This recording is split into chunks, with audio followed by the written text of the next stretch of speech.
To get the most out of your Valorant experience, you need to get your settings right first. A good crosshair is important in games that rely on aiming and accuracy. Today I'm showing you what settings you should look at for your crosshair and what the best crosshair is for you. These crosshair settings are similar to a lot of high profile players and streamers as well, so let's get into it. Why is a good crosshair important? You need to be as accurate as possible without losing focus. You need to find the balance between the visibility of where you are shooting without preventing you from losing your focus by your own crosshair. Let's start with the color. To make sure your crosshair is visible but not making you lose focus because it's too bright, choose one of the following colors: pink, red, white or green. These colors are best for visibility on most of the maps without being too dominant on your screen. Some would say red or pink is too dominant, but if you can handle it, I think they are really good. Colors are mostly preference though, but these colors are preferred by most. Let's go through the rest of the settings. You don't want outlines on your crosshair. They don't give you any advantage but will distract you and impair your vision, so keep that off. Outline opacity and thickness can be set to 0 because we will not be using outlines at all. The center dot is also a big fat no. You want the middle of your crosshair to be as clean as possible. Nothing can be in the middle because you need to know, especially from far, if you have their heads right in the middle. Everything that will be a distraction will not help you in Valorant. Center dot opacity and thickness will be turned off. Also, do not turn on fade crosshair with firing error. Next up is the inner line. This is your main crosshair and the most important part.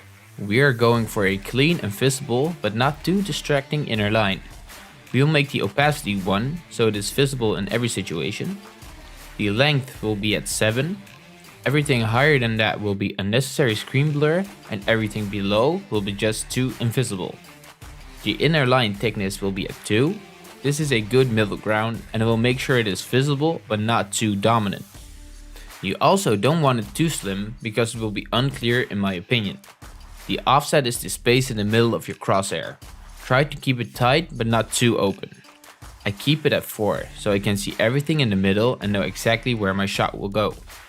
Movement error and firing errors are made to help newer players to this type of shooter. It will show you how accurate you are when moving too much or spamming shots. You'll see the outer line on the crosshair get bigger the more you move or shoot. So if you are a beginner, you can turn it on. I would not recommend it to anyone than absolute beginners though. Again, just more distraction on your screen. Next up is the outer line. This line is made on the outside of your crosshair. I strongly recommend not turning this on in any situation, even beginners. Having an extra outline around your crosshair will not do anything for you. It will just be more visual blur and it will distract even if you do not think so. Keep it as clean as you can. So slide everything to 0 and turn movement error and firing error off. So these are my preferred crosshair settings. A lot of high profile players have something similar. This does not mean that everyone that is good at this game has a similar one. And of course you can do well with another style of the crosshair. This is just the most common and best for high level play and it will help you improve.